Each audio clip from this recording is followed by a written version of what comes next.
So till now, we have understood about the stoichiometric type of a defect, in which we have the ratio of the cation and anion same even after having a defect.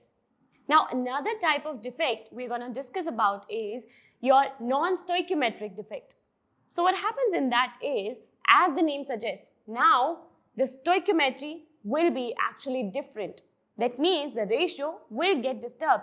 But the defect arises in such a way that the neutrality is actually maintained. Now, how is that possible? So, let's say there are two such possibilities.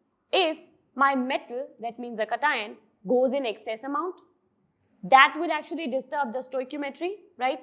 Or if my metal, it actually decreases, or that means, let's say if my anion actually increases, the negative charge species increases. So that should disturb the stoichiometry.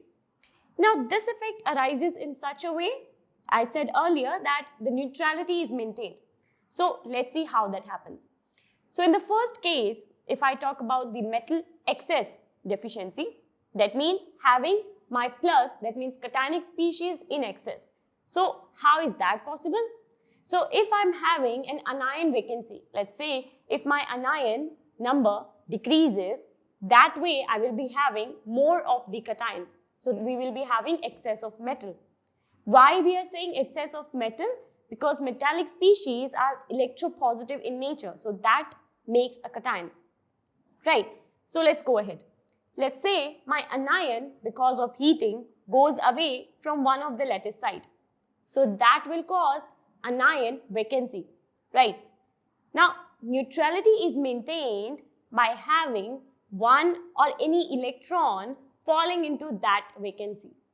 So that will balance the plus and the negative charge. So instead of anion, we will be having an electron present in its place. So that way, in this defect, there is an F center generated. We call this as F center.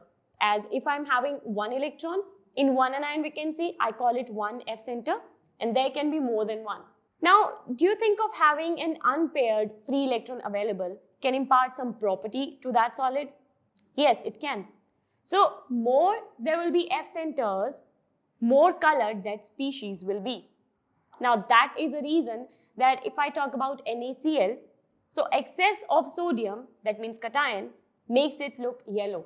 If I talk about your KCl, so excess of potassium, K plus ion, makes it look violet. And if I talk about lithium, so if I talk about lithium chloride in that, so excess of lithium causes it to look your pink color. So this is actually imparting very beautiful properties to this solid. Now F here means Farben and Farben means color. So that is why we name it as F center. So this was about the metal excess when your anion decreases.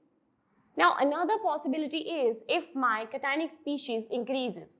That way also I will be having excess of metal or excess of cation in that lattice or in that solid.